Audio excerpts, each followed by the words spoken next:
Welcome. This is a calm bedtime story for children. You can get comfortable, lie down, and let your body rest. The story will move slowly, just like a gentle walk, and it will stay soft and safe the whole time. Tonight's bedtime story is called Forrest the Fox Finds His Home. At the edge of the meadow, where the grass was always a little taller than anywhere else, there stood a small mound covered in soft green moss. To someone who did not know the place, it would have looked like an ordinary little hill. But underneath it was the home of a tortoise named Atlas. Atlas was a land tortoise with a wide greenish-brown shell. Time had drawn pale lines across it, as if someone had been very slowly sketching a map on his back. His eyes were dark and calm, and his movements were careful and precise. Never too fast, never by accident. Atlas did not do things along the way. Every action had its own proper moment. Inside his burrow, everything was in order. The stone he sat on was always in the same place.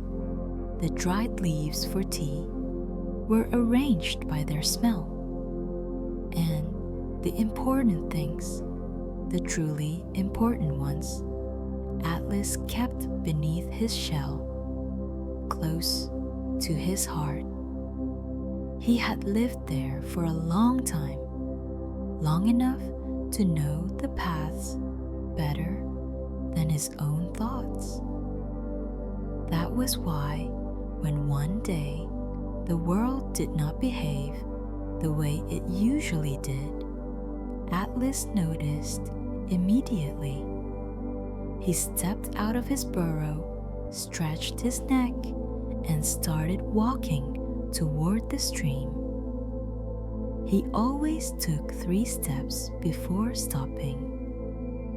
3 steps, exactly the same every time. The first, calm. The second, attentive. The third, certain. But this time, on the 3rd step, his foot touched something that should not have been there. Atlas looked down. On the path lay a folded piece of paper. Not a leaf, not bark, not a feather. A piece of paper. "This is new," Atlas said seriously. He looked around. The meadow looked just as it always did. The stream was flowing. The birds were singing. Nothing suggested that someone had left something so human behind. Atlas bent down carefully and touched the paper with his nose. It did not run away. It did not move. He picked it up. Reading took him a moment. Atlas never rushed letters. He believed that every word wanted to be noticed. Written on the paper were these words: "If you have found this, it means you know how to walk slowly. And if you know how to walk slowly, you can help me. I'm waiting by the old oak. Signed, someone who is lost." Atlas read the letter once more, then a 3rd time. "Someone is lost," he said calmly. "That happens." He folded the paper very carefully and slipped it beneath his shell. into the place meant for important matters. Then he turned and began walking toward the old oak, not faster than usual, not slower, not far from the fence that separated the meadow from the orchard. A magpie named Sky was sitting. Sky was the exact opposite of Atlas. Where he was heavy and thoughtful, she was light and curious. Her feathers shimmered in black and white, and her eyes sparkled as if the world was constantly offering her something new. "Hey, Atlas," she called. "What are you doing today?" "I'm going to the old oak," he replied. "Oh!" Sky hopped down from the fence. "That's far. Why?" "I found a letter." "A letter?" Sky jumped. "Show me." "This is not a letter for looking at," Atlas said. "It is a letter for delivering." Sky tilted her head. "May I come with you?" Atlas looked at her carefully. "If you know how to walk slowly." Sky blinked. "I'll try." And to her own surprise, she truly did. The old oak grew at the edge of the meadow. Its trunk was so wide that it would have taken several arms to wrap around it. Its roots rose from the ground like long fingers, and beneath them it was cool and peaceful. There sat a red fox. He did not look frightened. He did not look cheerful either. He looked like someone who was waiting, even though he was not sure what he was waiting for. "Did you write the letter?" Atlas asked. The fox lifted his head. "Yes," he replied, "because I thought that if someone found it, they would know what to do." "What happened?" Sky asked. The fox thought for a moment. "Everyone seems to know where they are going," he said, "and I don't know where I am supposed to arrive." Atlas sat down heavily on the grass. "That means you have not been where you need to be yet," he said calmly. The fox looked at him with hope. "Will you help me look?" Sky looked at Atlas. Atlas looked at Sky. "Yes," they said almost at the same time. And although none of them knew it yet, a journey had just begun, one that could be taken without hurry. They set off from the old oak together. Atlas walked in front because his pace felt like the right pace for this journey. It was neither fast nor slow. It was steady. Sky stayed close, sometimes on one side, sometimes on the other, like a bird trying very hard not to rush ahead. And the fox walked just behind them, placing his paws carefully, as if he were learning that a path did not need to be hurried. Atlas did not like to ask many questions all at once. He believed questions needed space, just like paths did. After a while, he spoke. "Where did you come from this morning?" he asked gently. The fox hesitated, then lifted his tail and pointed toward the low hills. "From there," he said, "near the stones where the heather grows." Sky frowned slightly. "Heather grows in the hills," she said, "but foxes usually have dens. Where is yours?" The fox lowered his eyes. "I don't know," he replied quietly. "That's the strangest part." Atlas nodded, as if he had expected that answer. "Then we will look for a place that feels like home," he said. "Not quickly, carefully." Sky wanted to say something clever, but she stopped herself. She was beginning to understand that this journey worked differently. The path led them across the meadow, past currant bushes heavy with leaves, and toward a small pond. The water was smooth and still, and round green lily pads floated on the surface like little plates. On a stone in the shallow water sat a toad.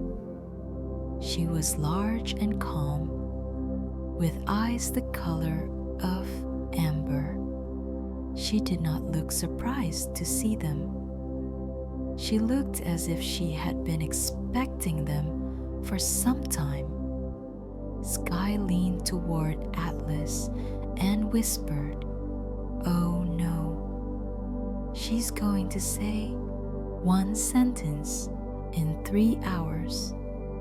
The toad lifted one eyelid slowly, as if she had heard that, but she did not comment. "Good day," Atlas said politely. "Good day," the toad replied slowly and evenly. "I see that you are carrying a question." The fox looked at her with hope. "We are looking for a place," Atlas said, "for our companion." The toad studied the fox for a long moment, so long that Sky had time to smooth her feathers twice. "Where does he want to go?" the toad asked at last. The fox opened his mouth, then closed it. "I don't know," he admitted. "I want to go somewhere where I will stop wondering." The toad nodded as if that made perfect sense. "Then ask the river," she said. "The river?" Sky repeated. "The river remembers paths," said the toad, "and sometimes it remembers names." Atlas thanked her with a slow bow of his head, and they continued on their way. The stream led them past the pond and beneath a willow tree, its branches hanging low. A little farther on, the water was blocked by a small dam made of sticks. There, carefully placing branch after branch, worked a beaver. He did not stop right away when he noticed them. First, he pressed the stick into place with his paw.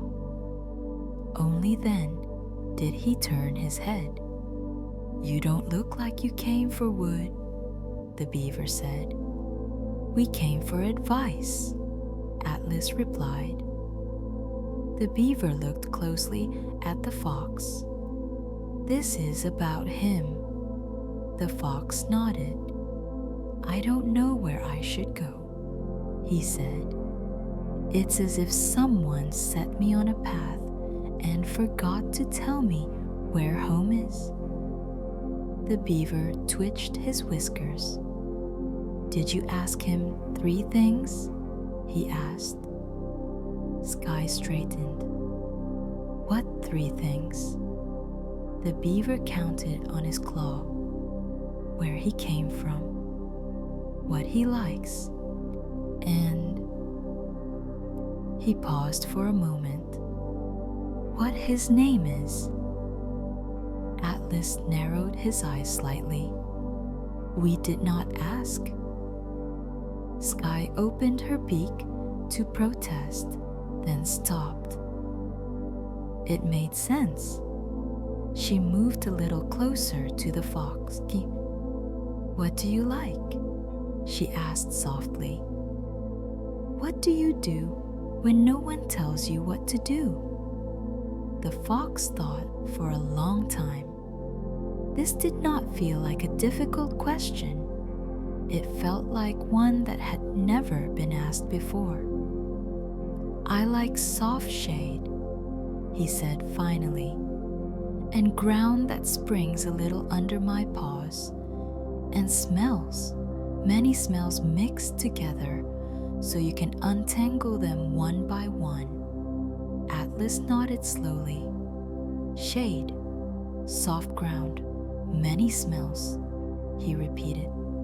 Sky glanced at the meadow, the stream, the willow. That sounds like, she began. A forest, the beaver finished. A quiet moment followed, not an uncomfortable one, just a thoughtful pause. Atlas turned to the fox. And what is your name? He asked gently. The fox froze. Then something changed in his expression.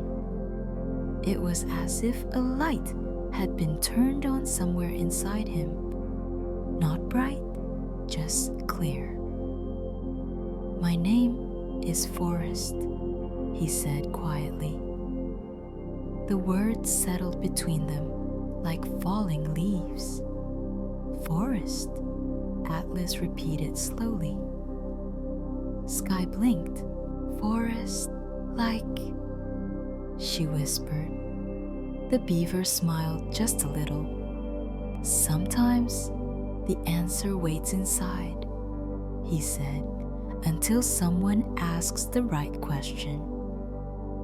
Forest looked toward the dark line of trees in the distance. This time, he looked longer, and something about the way he stood changed, as if his paws suddenly knew how they were meant to rest on the ground. If that is my name, Forest said carefully, then maybe the forest is your direction, Atlas said. Sky lifted her wings slightly, then let them rest. So we go? She asked. Forest took a deep breath. A real one. Yes, he said. I want to see. Atlas nodded as if the decision had been made long ago and only now spoken aloud. They turned toward the forest, slowly, evenly, so that Forest could listen, step by step, to whether his name was truly leading him where he belonged. And the forest, waiting ahead, did not hurry them at all. The forest did not begin all at once. There was no sudden line, no clear moment that said, now you are entering something new. The meadow slowly softened beneath their feet. Grass mixed with moss. Bushes grew closer together. Then, one by one, trees appeared, not tall or impressive at first, but quiet and welcoming. Forest slowed down, not because he was afraid, but because his nose suddenly had much more work to do. The smells near the forest were different from those on the meadow. Out on the open grass, everything was simple: grass, water, flowers, earth. Here, there were many smells at once, layered and tangled together, like threads waiting to be gently pulled apart. Damp moss, tree bark, fresh leaves, cool shade, and something else, a smell that felt like a memory of a place before it was seen.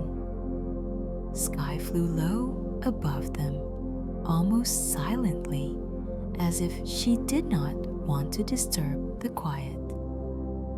Usually, she could not keep one pace for long, but now her wings moved evenly, and she looked as if she were listening too.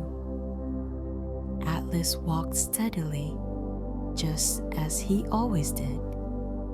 "How do you feel?" he asked after a while.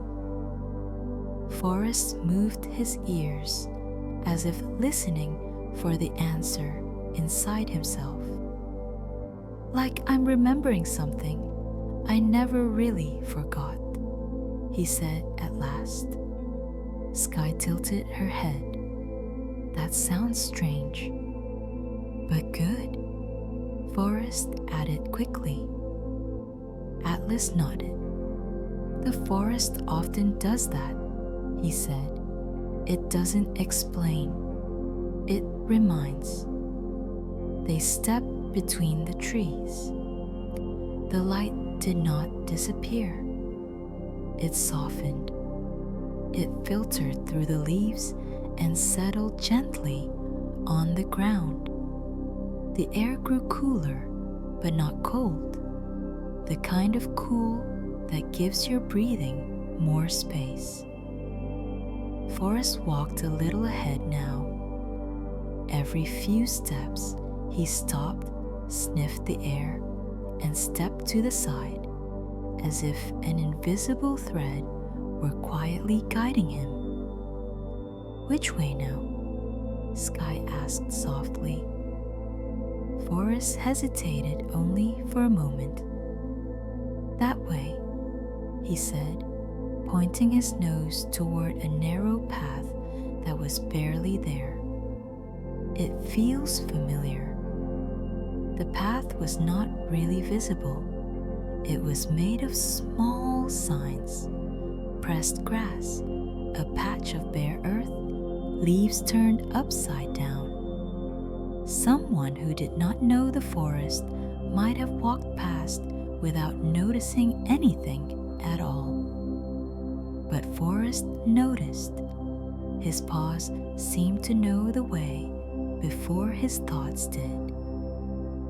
After a while, they stopped near a fallen tree trunk, lying on its side like a wooden bench, covered in soft green moss.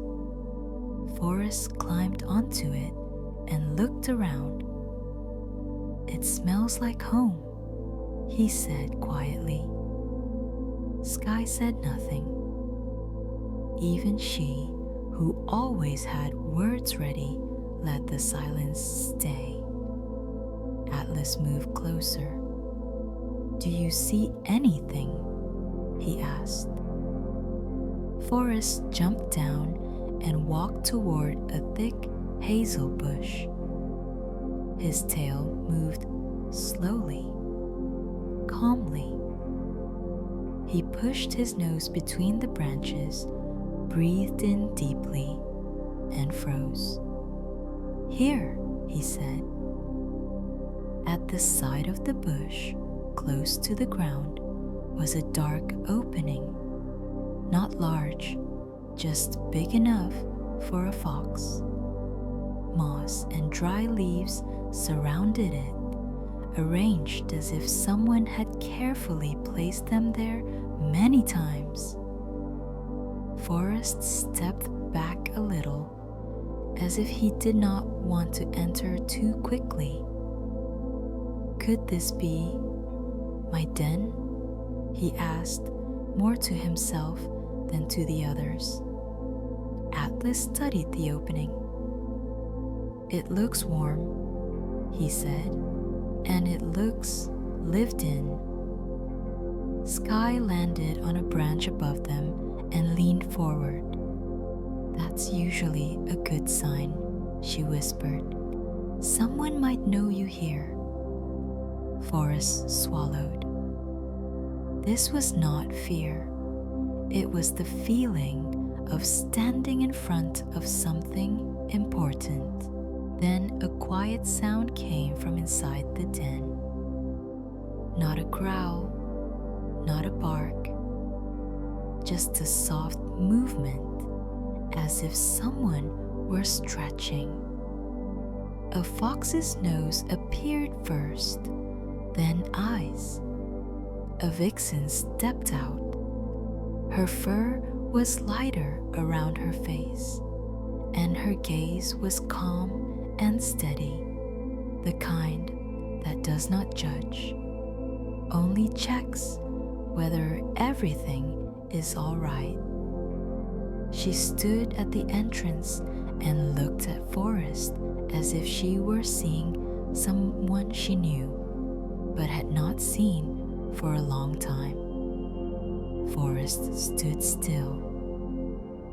"Good afternoon," he said quietly, very politely. "Good afternoon," the vixen replied. "You are Forrest, aren't you?" Forrest blinked. "Yes," he said. "How did you—" The vixen smiled just a little. "Because that is how you smell," she said. "And because we have been waiting for you to remember." Sky almost gasped, then quickly closed her beak so as not to interrupt. Atlas watched quietly, his eyes soft. Forrest took a step forward. "I didn't know where to go," he said, "and no one asked me my name until today." The vixen nodded. "A name is like a path," she said. "Sometimes it grows quiet, sometimes it becomes overgrown, but it never disappears." From inside the den came the sound of small paws. Two young foxes appeared beside the vixen. One had a darker tip on its tail. The other had tiny freckles on its nose, as if sunlight had brushed against it. They looked at Forrest with curiosity, but without fear, like someone new, but not a stranger. "Who is that?" one of them asked softly. The vixen turned to them. "That is Forrest," she said. "He came to the forest because the forest called him." The young foxes stepped closer, carefully but confidently. One of them touched Forrest's paw with its own just for a moment, as if checking that he was real. Forrest let out a breath he did not even realize he had been holding. "May I come in?" he asked. The vixen stepped aside, making space. "That depends," she said with a gentle sparkle in her eyes. "Can you share the warm spot by the wall?" Forrest gave a small laugh, the first real one since the journey began. "I could learn," he said. "That will do," the vixen replied. Forrest turned once more toward Atlas and Sky. He did not want to leave without a word, but he also did not want to make the moment too loud. "Thank you," he said simply. Without you, I wouldn't have found this place. Sky lifted her wings slightly and smiled in her own bird-like way. I only came out of curiosity, she said, not quite truthfully. Then, more softly, she added, but it was nice to walk slowly. Atlas nodded. Remember, he said to Forest, if you ever feel lost again, start by asking one question. What is my name? Not every journey is about running. Sometimes it is about naming. Forrest looked at them with quiet gratitude. Then he stepped into the den. Inside, it was warm. The air smelled of dry leaves, moss, and something deeply comforting, as if the forest had gathered its calmest places here. The young foxes immediately began showing him where the softest moss was, where to curl his tail, where to sit so he could see the entrance. The vixen watched them for a moment, then said, "It's good that you're here," and Forrest felt those words settle inside him like the final piece of a puzzle falling into place. The forest stayed behind them. It did not disappear suddenly, and it did not fall silent all at once. It simply stopped being part of the path. The trees grew thinner. The scent of moss slowly gave way to grass, and the soft forest floor became a familiar meadow trail again. Atlas and Sky walked side by side without hurrying at all. There was no longer any need to talk. Everything important had already been said earlier or did not need to be said out loud. Above them, the sky slowly began to darken. Not quickly, not all at once. The colors faded one by one, as if the day were politely making room for the night. One star appeared, then another. The air grew cooler, but in a gentle, comfortable way. "It was good," Sky said at last, quietly, without her usual excitement. Atlas nodded. "Yes," he replied. "It was good." When they reached the place where their paths separated, Sky stopped. "This is where I turn," she said. "My fence is waiting." She stretched her wings, but before taking off, she looked once more at Atlas. "I like walking more slowly," she added, "even if only sometimes." Atlas smiled in his tortoise way, a very small, peaceful smile. "That is enough," he said. Sky flew off low and calm without rushing. Her shape disappeared against the darkening sky. Atlas continued on his way alone. When he reached his burrow beneath the moss, night had fully settled over the meadow. The stream whispered more softly now, and the grass no longer moved. Atlas paused for a moment at the entrance, as he always did, and looked at the world he had known for so long. Everything was in its place. He slipped inside, settled comfortably on his stone, and drew his head beneath his shell. The important things, including the memory of this journey, were safe, close to his heart. Outside, the night gently closed the day. And so the story came to an end. A letter that was found, a name that showed the way, and a return that is always part of every good journey. The world breathed quietly. The paths were resting, and the forest knew that forest was exactly where he belonged. This is the end of our story. Thank you for listening. You don't have to think about anything now. You don't have to do anything. The story is finished, and everything is just as it should be.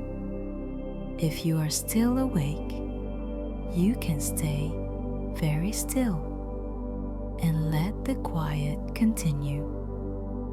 And if you are already asleep, the night will gently take care of the rest. Good night.